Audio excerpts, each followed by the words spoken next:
coming to you live from the MediaPlex in downtown Windsor. This is a presentation of St. Clair College Journalism. Good evening, I'm Zachary Ballog, and you are watching MediaPlex News Now.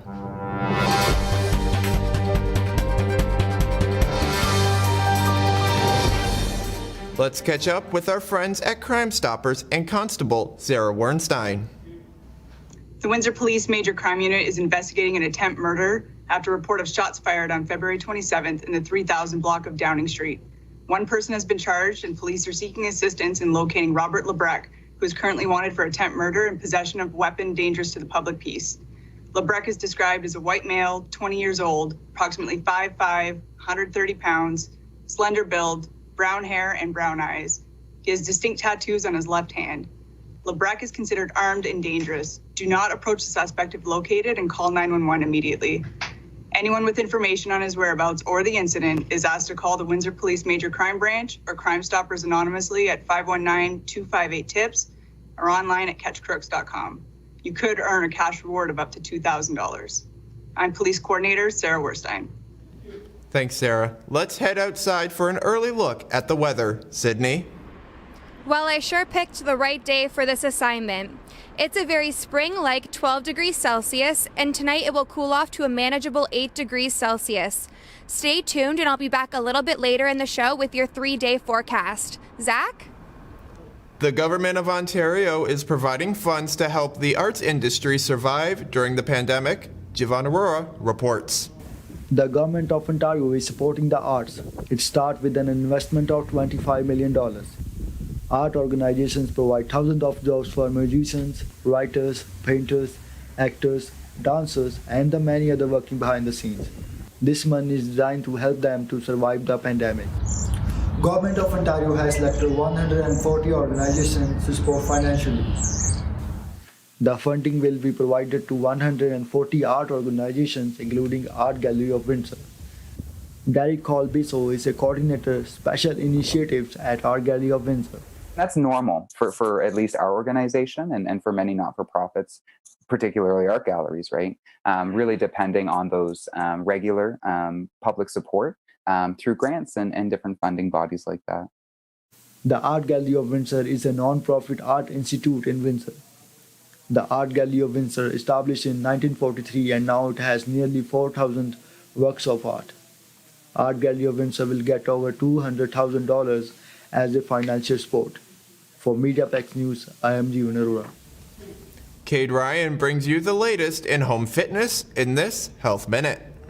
Although gyms are currently open, the lockdown restrictions implemented through much of 2020 and parts of 2021 forced people to find creative ways to stay in shape.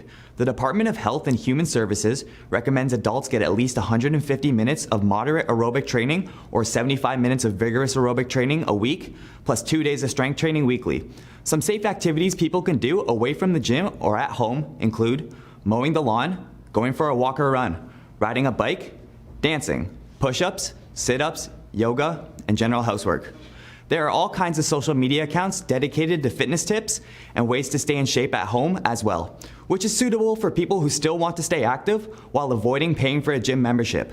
Gym owners, however, lost over $15 billion in revenue in 2020 due to closures and fewer people wanting to renew their gym memberships. In September of 2020, 60% of members had canceled or were considering canceling their gym memberships. The popularity of at-home and virtual workouts impacted the gym industry negatively in 2020, but for people looking to be physically active this past year, proved there are many alternative ways rather than going to the gym. For MediaPlex News, I'm Cade Ryan. With COVID stay-at-home orders, youth sports has taken a toll. Tyler Clapp explains. The cancellation of youth sports by COVID-19 is creating many side effects. A recent survey by Ipsos found 74% of children are feeling lonely and isolated due to canceled sports. Whether or not a youth sport can continue during COVID relies on how many players there are, how far apart they are from each other, and shared equipment. Tom Laporte is the president of Riverside Minor Baseball League. He said the effects are not just physical. Children, especially at the ages that we have from 8 to 15 or so, they learn so much about interaction with people, and not having that interaction is going to really leave a hole in their development. Despite this, others in youth sports are helping players as best they can, with Canadian Tire donating $12 million to sport organizations. Mike Hugel is a coach at Walker Homesites Athletic Club, another baseball league. He said he is supporting the team through speakers. Well, my brother-in-law's brother, actually, he is a strength and conditioning coach with the LA Angels, and he talks with our coaches about how to, properly promote strength and conditioning to youth players. While young people are struggling amid canceled sports, it appears those leading it are doing their best. For MediaPlex News, I'm Tyler Clapp. Fashion, design, and function all come together in this story by Leah Major. How do you put on your shoes? There's a good chance that you use shoelaces, but Nike has been releasing models lately that aim to be accessible to those that can't. However, the newest model from Nike's accessible shoe line is thought by some to not be so accessible after all. The new Nike Go Fly Ease model, releasing March 19th, is designed to easily snap onto the wearer's foot, as well as snap off all completely hands-free. The shoes are currently unreleased, except for a members-only drop on the Nike website. However, models have already appeared on websites like StockX, where pairs are selling for over $500 USD. Gabriel and Cooper Riazzi are a couple from Akron, Ohio. Gabriel says that there are many different health factors that these shoes could assist with, and that people with those factors should get access first. Cooper said, his grandma could use it. She's 92. She can't tie shoes currently. Someone like Cooper, and Cooper's been through a lot medically in the last year and has lost some movement. Help those that need access to it get it. Just make more of shoes with this technology. Cooper has had physical issues for years, and he says that these shoes could be revolutionary, but that Nike is limiting them. It changes their routine, but unfortunately I'm unable to be guaranteed a pair, and those people are unfortunately guaranteed not to get a pair because people that don't need them medically are going to get first stamps and all that stuff. The Riazzi suggested that Nike should provide a channel to ensure those who need the shoes get them on their feet first. For MediaPlex News, I'm Liam Major.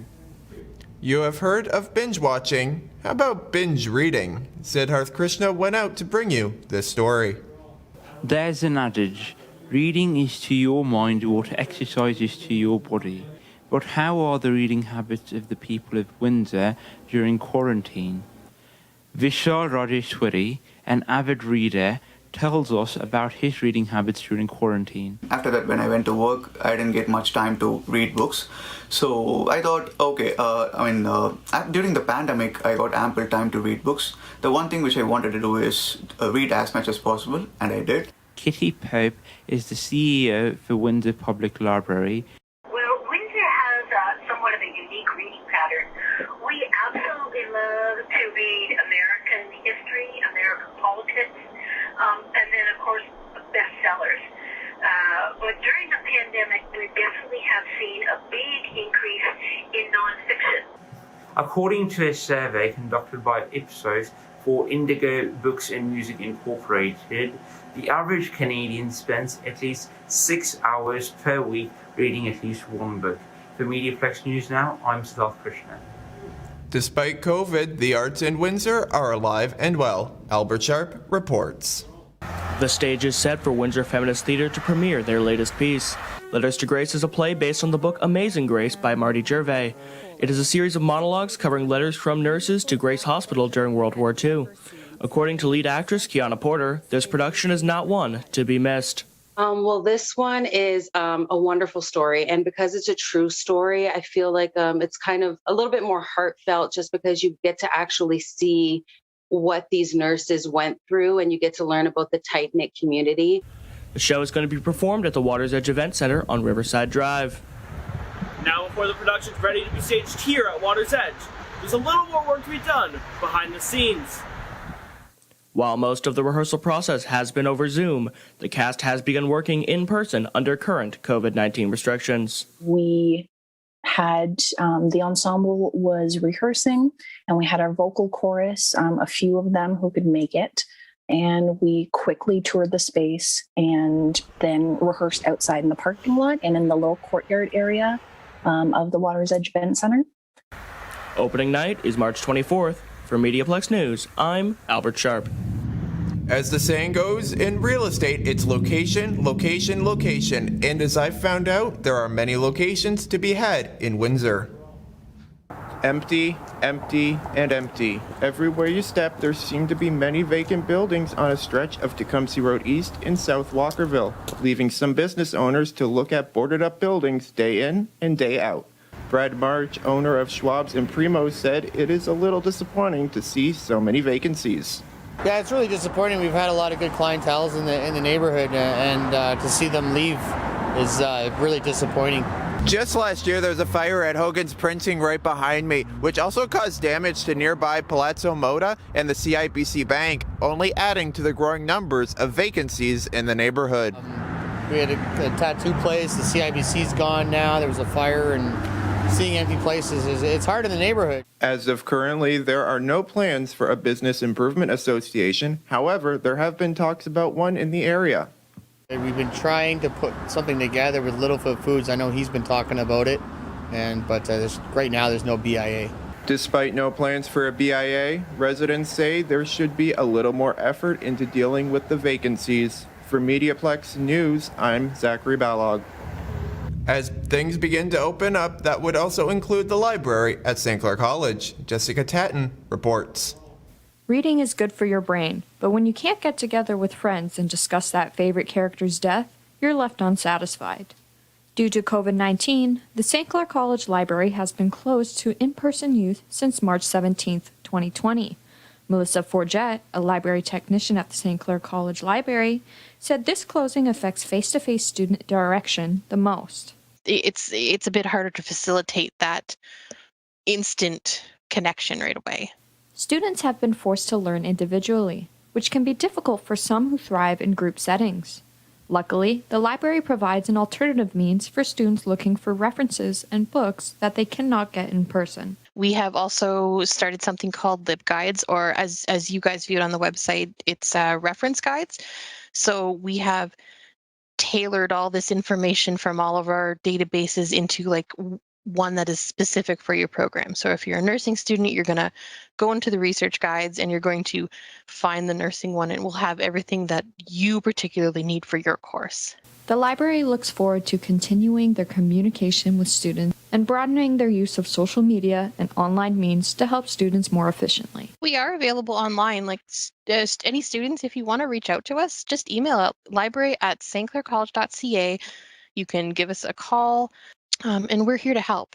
With MediaPlex News, I'm Jessica Tatton. Cade Ryan is here to tell us how CERB and EI benefits will affect taxpayers. COVID-19 has affected a lot of parts of everyday life, tax season included. This year will be different for many Canadians.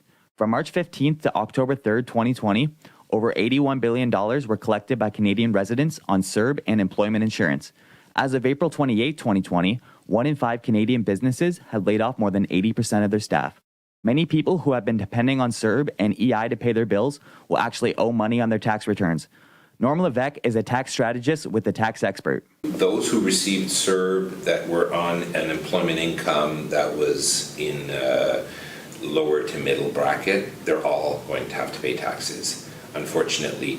I say that if they didn't put any RSPs or things like that, because most people who got the CERB for the 7 months, and I'm talking about those that got it for the whole period, they made $14,000 with no tax withheld on it. So if they made 20 at their work, they're already in a tax bracket of at least 13%, which means now on 14,000 you pay 13%. That's a $1,500 bill. Tax experts recommend Canadians fill out their return forms as soon as possible to avoid the deadline on April 30th. For MediaPlex News, I'm Cade Ryan. Reporter Wafa Al-Qudimi tells us how people are saying goodbye during COVID. In this big world, nothing can be certain more than death. Losing your loved ones is hard at any time, but the coronavirus pandemic has made it harder to say a last goodbye.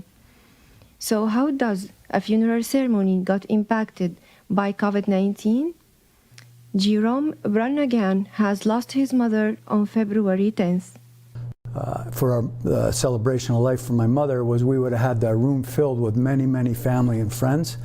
And that would have been an opportunity to reconnect with our family and friends, and there would have been great joy, great laughter filling the room.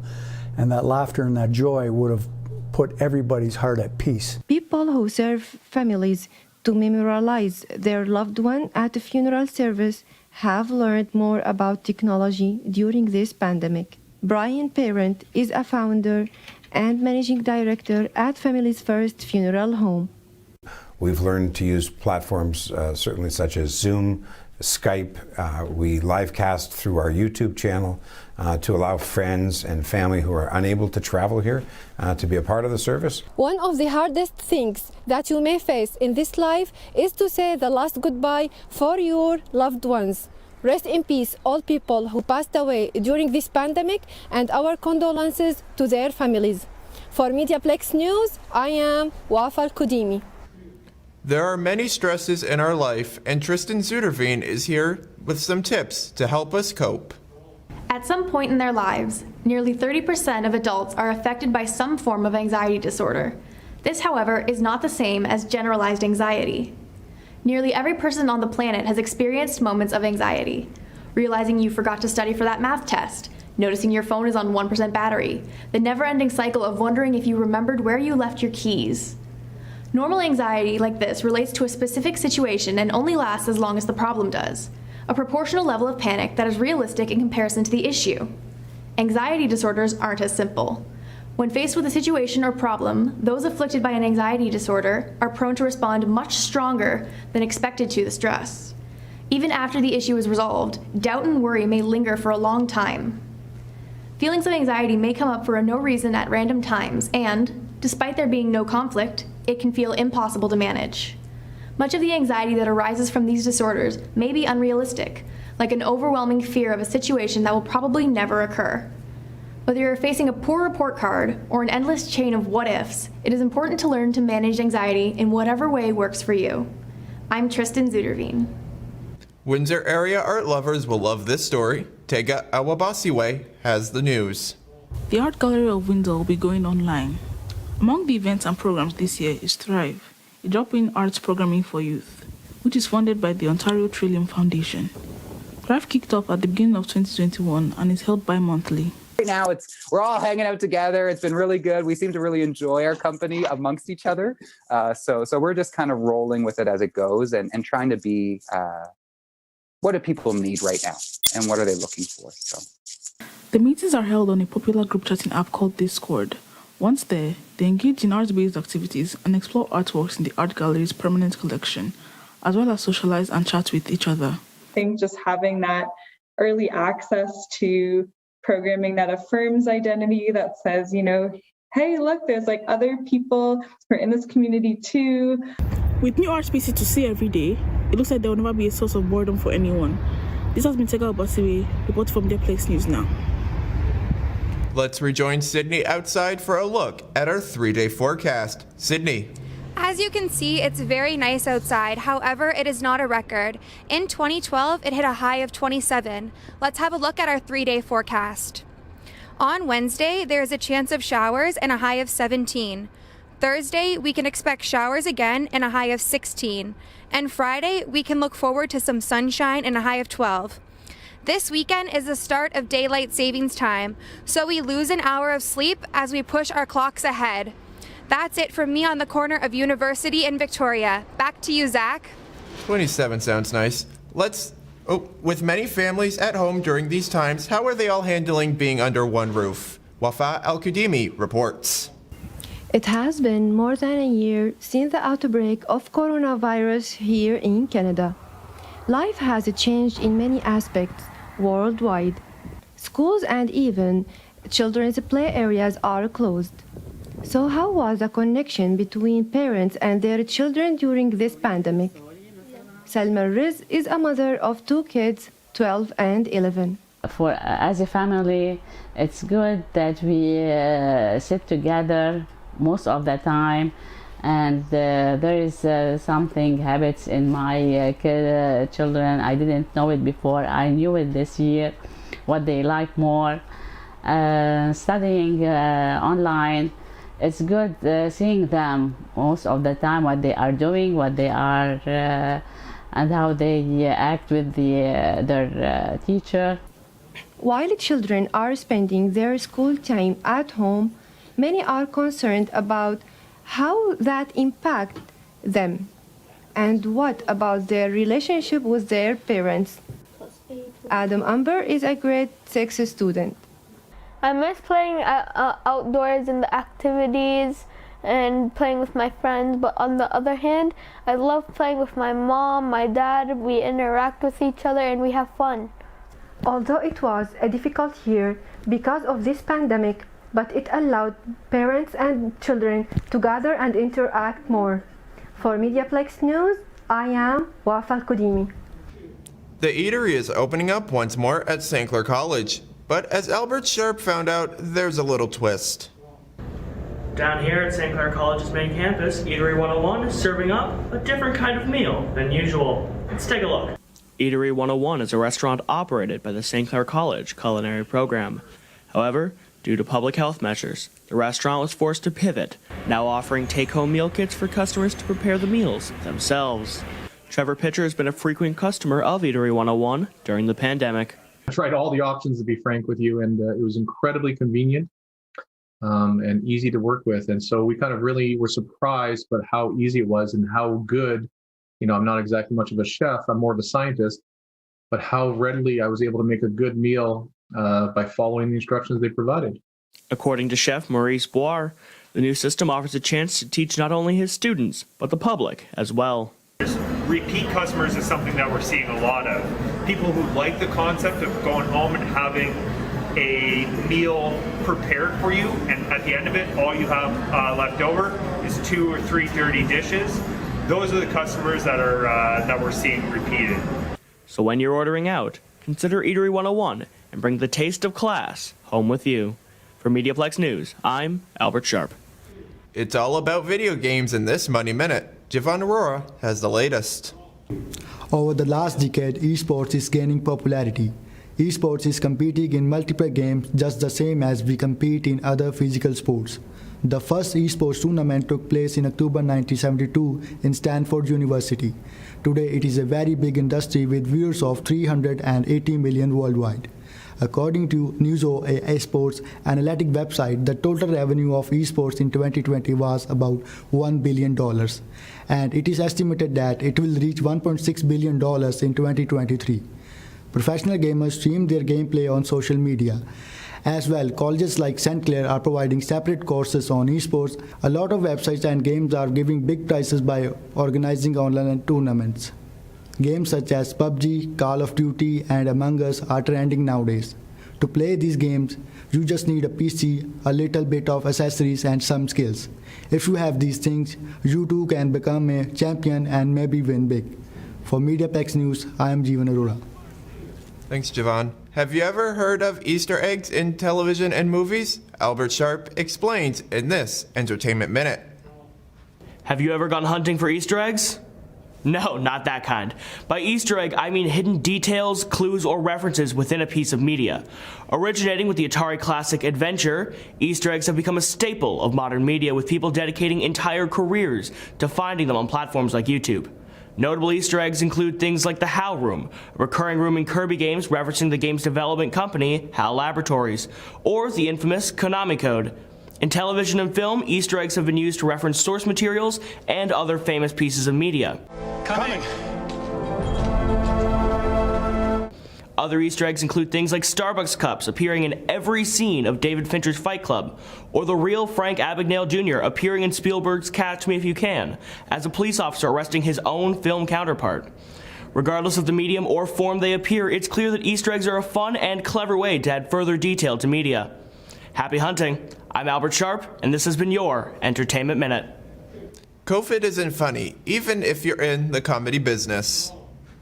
They always used to say it's 5 o'clock somewhere. Well, nowadays it's 5 o'clock anytime and anywhere.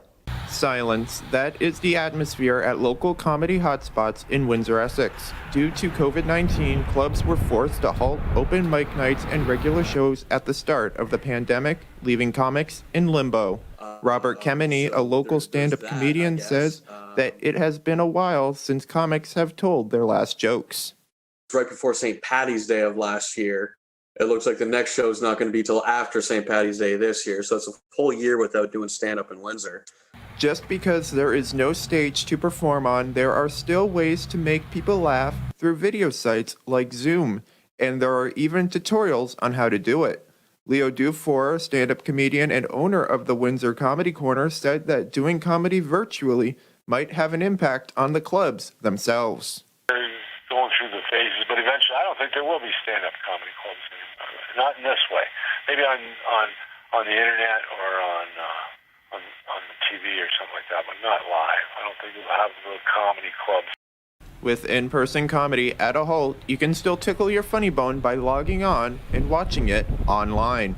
For MediaPlex News Now, I'm Zachary Balog. Now let's take a special tour of the MediaPlex with Tristan Zuderveen.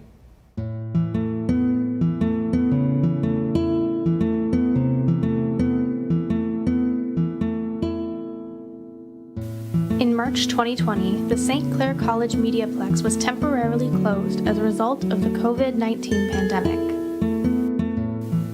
Though some classes have returned to in-person learning, the shift from every day to once a week is still drastic. With the rise in popularity of virtual reality and gaming creating a new way to interact, we took it upon ourselves to create something more familiar. Redesigned to fit within the building limits of Minecraft, this full-scale replica of the MediaPlex allows us to take a tour around the campus we know and love.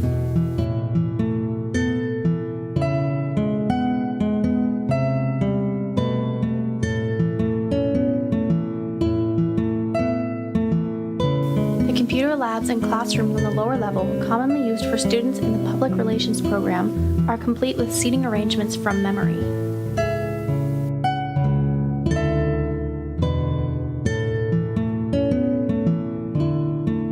One of 3 student lounge areas, the small kitchenette allows for snacks between classes.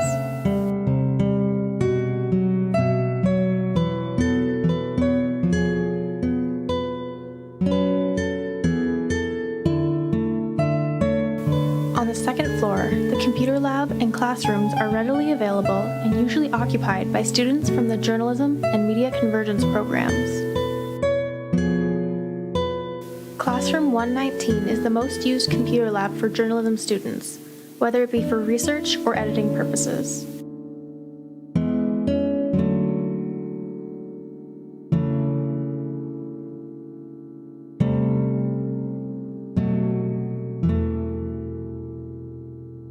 The newsroom is the heart of the MediaPlex. For aspiring news reporters, there are 4 individual editing suites. For future radio personalities, there's a fully equipped, state-of-the-art radio production booth. And for journalists who are aiming for the spotlight, there is a professional-level TV broadcast studio and control room, making the MediaPlex a journalist's ideal home away from home. For MediaPlex News, I'm Tristan Zuderveen, logging off. Thanks for tuning in. I'm Zachary Balog, and you have been watching MediaPlex News Now.